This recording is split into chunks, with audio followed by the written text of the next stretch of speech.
Welcome to French Avenue. Microphone. Welcome to French Avenue microphone. Bonjour et bienvenue. Alors, pour commencer, je vous propose une image. Imaginez l'odeur du café, le bruit des tasses dans un bistrot et cette conversation animée entre collègues. En France, c'est bien plus qu'une boisson.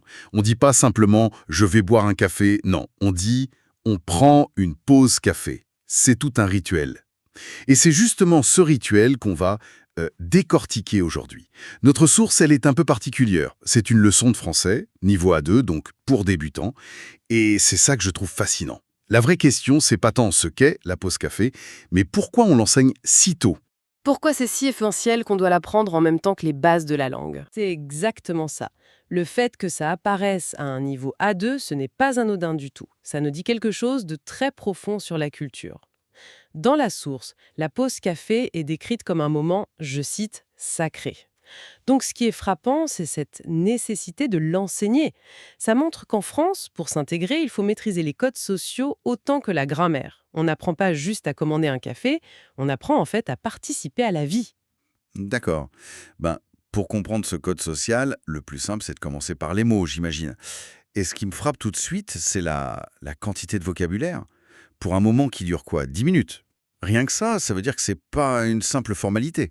Précisément. La source liste une cinquantaine de mots, mais on peut les organiser. Commençons par le plus évident, les boissons. On a bien sûr le café noir, l'expresso. Le café crème, le thé, et puis les accompagnements, presque obligatoires. Le croissant, le gâteau. Mais ce qui est intéressant, c'est que le choix de la boisson, il a l'air de dicter un peu le scénario de la pause. C'est le cœur du sujet, oui.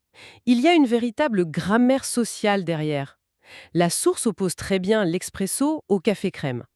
L'expresso, c'est court mais intense. C'est le café coup de fouet, celui qu'on prend debout au comptoir du bistrot. C'est une pause qui est fonctionnelle, rapide. Mhm. Et le café crème, c'est tout l'inverse. Voilà. Le café crème, avec le lait, la mousse, ça suggère un rythme beaucoup plus lent. C'est la boisson de la détente. On s'assoit, on boit pas un café crème en 5 minutes, quoi. Et le lieu aussi, il joue un rôle. La source cite le bistrot, la cafétéria du bureau ou le simple coin café. Je me demande si cette distinction est encore aussi claire aujourd'hui. Avec le télétravail, les espaces de coworking, est-ce que le coin café n'a pas un peu tout absorbé? C'est une très bonne question. Les lignes sont plus floues, c'est certain.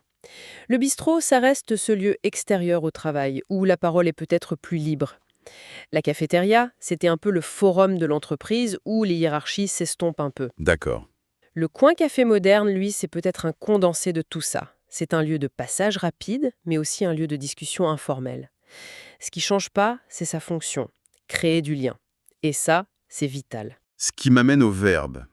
Parce qu'au-delà de boire, la source insiste sur des actions comme discuter, rire, écouter. Et des sensations aussi. Se reposer, relaxer, respirer. On a l'impression que la boisson, elle devient presque un prétexte. Mais elle l'est. C'est un ticket d'entrée pour un autre état d'esprit.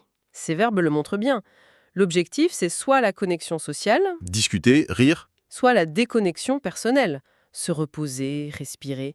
La source oppose même le bruit des conversations, qui est joyeux, au silence qui peut être apaisant. La pause café, c'est un moment où on choisit son état mental. Et ça, c'est un luxe dans une journée de travail.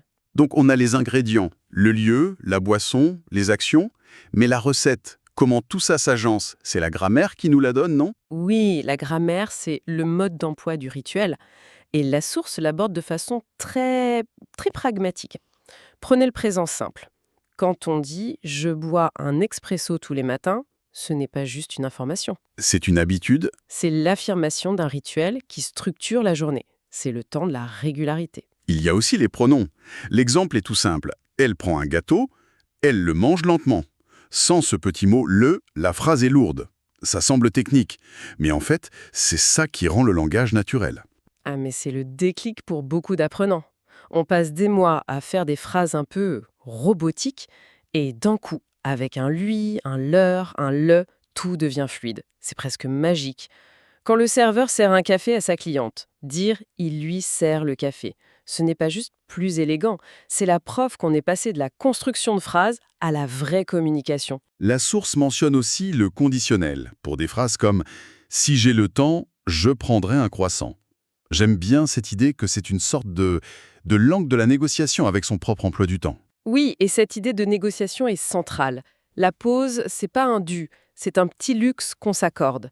Mais le point grammatical le plus révélateur pour moi, c'est le verbe qu'on utilise. Lequel? On prend une pause. Ah oui, c'est subtil, mais ça change tout. On ne fait pas une pause. On l'apprend. Ça implique une décision, une action. Absolument.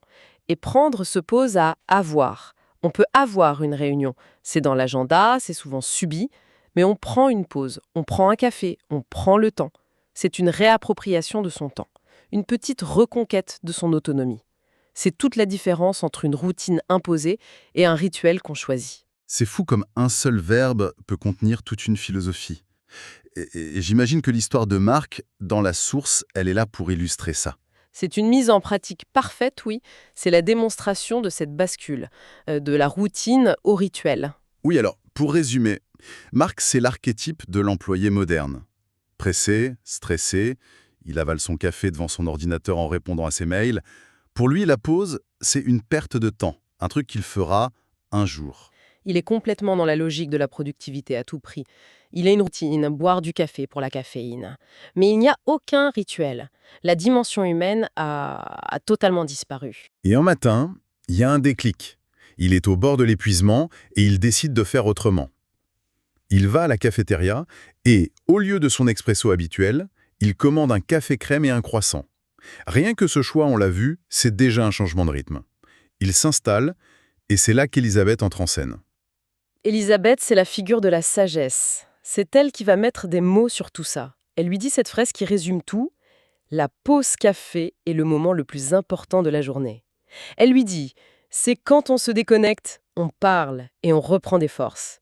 Elle déconstruit complètement sa vision. Ce n'est pas une perte, c'est un gain. Elle va même plus loin, elle raconte une anecdote sur son petit-fils de 15 ans. Il trouvait ça démodé, mais en partageant ce moment, elle a compris que le besoin de connexion, il est universel. Exactement. Et sa conclusion est magnifique de simplicité. La pause café n'est pas seulement boire, c'est aussi partager. Elle transforme un acte de consommation individuelle en un acte de relation sociale. C'est énorme en fait. On passe d'une transaction à une interaction. C'est une leçon de vie cachée dans une tasse. Et la leçon, elle infuse tout de suite chez Marc. Un peu plus tard, il voit son collègue Thomas, qui a l'air aussi fatigué que lui, et au lieu de l'ignorer, il va le voir et lui lance une invitation toute simple. Il lui dit « On prend une pause café ensemble?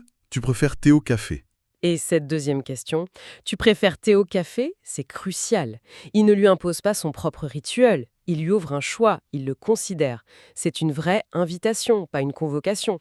Il applique directement la leçon d'Elisabeth. Il ne lui offre pas juste une boisson, il lui offre un moment de reconnaissance. Et ça marche. Thomas, d'abord un peu surpris, accepte. Ils vont à la cafétéria, ils discutent, ils partagent leur frustration, ils rient un peu. Et le résultat est immédiat. En retournant au bureau, l'atmosphère a changé. Thomas lui dit « Merci d'avoir pris le temps ». Marc n'a pas seulement sauvé sa journée, il a aussi amélioré celle de son collègue. La morale de l'histoire, c'est que cette pause n'est pas un gaspillage de temps, mais un investissement. Un investissement dans le bien-être, dans la cohésion d'équipe et au final, dans une productivité plus saine. C'est un investissement dans le capital humain, si on veut utiliser des grands mots. Une pause de 10 minutes peut avoir plus d'impact qu'une heure de réunion. Donc quand on rassemble tous les morceaux, ce que cette simple leçon de français nous révèle est assez profond. La pause café en France, ce n'est pas juste une habitude. C'est un vrai rituel social, un mécanisme de décompression et de connexion qui est tissé dans la culture du travail. Exactement. Et le plus fascinant, c'est de voir à quel point la langue est le miroir de ça. Le vocabulaire qui offre des possibilités, la grammaire qui structure l'interaction, le choix d'un verbe comme prendre qui révèle une philosophie, tout ça nous montre que ce n'est pas un détail, ce sont les outils pour pouvoir participer à ce rituel. C'est une perspective vraiment intéressante, oui. On n'apprend pas juste des mots, On apprend des codes pour interagir, pour créer du lien. C'est ça, la clé. Comprendre ce genre de rituel, c'est comprendre une partie de l'état d'esprit d'une culture. Et apprendre à en parler, comme le propose cette leçon, c'est pas juste pour être correct grammaticalement, c'est pour participer à la vie sociale, pour naviguer les codes implicites, c'est apprendre la langue pour vivre la culture, pas juste pour la décrire de l'extérieur. L'histoire de Marc montre comment un simple changement peut transformer une routine en un rituel choisi et changer une journée. Et ça soulève une question qui va au-delà du café, je trouve. Dans nos vies qui sont souvent si pressées, quels sont les petits moments qu'on pourrait, nous aussi, transformer de simples routines en véritables rituels de connexion? Bonjour, aujourd'hui on va s'intéresser à une habitude qui a l'air toute simple, mais qui en réalité cache une signification culturelle vraiment profonde, la fameuse pause café à la française. Alors, on pourrait penser que la pause café, c'est juste pour se donner un coup de fouet, pour refaire le plein d'énergie et repartir.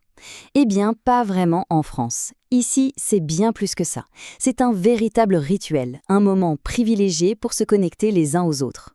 Pour bien saisir toute la nuance, je vous propose de suivre l'histoire de Marc. Marc, c'est un publicitaire de 32 ans. Il bosse dans une agence à Lyon et son quotidien, eh bien, vous allez voir. Imaginez un peu le tableau. Il est 9h, Marc débarque au bureau, déjà la tête sous l'eau. Il croise sa collègue Lucie, pas un mot, il file direct à son poste. Et à presque 10h, il est encore en train de taper sur son clavier comme un forcené. Bref, c'est matinée, c'est la course, 0 place pour l'humain. Et sa pause café dans tout ça? Ah, c'était vite vu. Un expresso avalé d'une traite, tout seul devant son écran. Pas vraiment une pause au final, plutôt une extension du travail. Sauf qu'un jour, Marc prend une décision. Il décide de tenter l'expérience, de vivre la vraie pause café à la française. Parce que, attention, la pause café ici, ce n'est pas juste « j'arrête de bosser 5 minutes ». Non, c'est une institution, un rituel quasi sacré. C'est un moment choisi pour débrancher du travail, pour échanger, pour savourer l'instant, tout simplement. Alors voilà. Il est 10h, et au lieu de faire comme d'habitude, Marc se lève, il va à la cafétéria, et il décide de commander quelque chose de différent, de casser sa routine. Fini l'expresso vite fait. Ce jour-là, il se commande un café crème, un bon croissant au beurre, et il va s'asseoir. Il prend le temps, près de la fenêtre, et c'est là, au moment où il s'installe, que tout va basculer. Une rencontre complètement inattendue. Une collègue, une certaine Elisabeth, s'installe en face de lui et lui lance, avec un petit sourire, « Ça fait 25 ans que je travaille ici et c'est la première fois que je vous vois là. » Ça met tout de suite dans l'ambiance, n'est-ce pas? Et là, c'est le choc des cultures, si on peut dire. Pour Marc, cette pause, c'est du temps perdu. Pour Elisabeth, c'est tout l'inverse. C'est le moment le plus important de la journée. Deux philosophies qui s'opposent complètement. Alors, Elisabeth va lui partager un peu de sa sagesse. Elle va lui expliquer ce qui se cache vraiment derrière ce simple café. Elle lui explique que c'est un moment pour vraiment déconnecter du boulot, pour créer une ambiance plus chaleureuse, plus humaine. L'idée, ce n'est pas tant de boire un café que de partager un instant. Et elle lui raconte même comment, grâce à un simple café, elle a réussi à retisser des liens avec son propre petit-fils. C'est dire si ça marche. Et là, c'est la phrase qui change tout. Elisabeth lui dit « Ne vois pas ça comme une perte de temps, mais comme un investissement. Un investissement dans son bien-être, dans ses relations avec les autres. » C'est puissant comme idée. Et ça fait tilt chez Marc. Il a un déclic. Au même moment, il voit son collègue Thomas, qui a l'air aussi stressé que lui et qui vient de rater le dernier croissant. Alors ni une ni deux, inspiré par Elisabeth, il va le voir et lui propose « On fait une pause, thé au café ». Un geste tout simple, une simple invitation. Mais ce geste va avoir un impact énorme sur leur journée. Et les voilà, tous les deux, assis à une table. Et là, quelque chose se passe. Thomas commence à parler, à se confier sur ses soucis de famille. Et Marc, pour la première fois peut-être, il ne pense pas à son travail. Il écoute, vraiment. Ils échangent, se donnent des conseils, ils rigolent même. Quand on y pense, le changement est incroyable. Avant, la pause, c'était seul, à son bureau, stressé pour continuer à travailler. Après, c'est avec un collègue, à la cafétéria, détendu, pour créer du lien. C'est le jour et la nuit. Et c'est là que Marc comprend. Il comprend que la pause café, au fond, ça n'a rien à voir avec le café. Le vrai sujet, c'est la connexion, le simple fait d'être présent pour quelqu'un d'autre. Ce moment-là, il le décrira plus tard comme le meilleur moment de sa journée. Et à partir de là, évidemment, sa routine a complètement changé. La pause de 10 heures est devenue sacrée. Cette histoire, elle est intéressante parce qu'elle nous invite à réfléchir à nos propres habitudes. Qu'est-ce qu'il faudrait pour que notre prochaine pause, à nous aussi, devienne plus qu'une simple pause, pour qu'elle devienne un vrai rituel?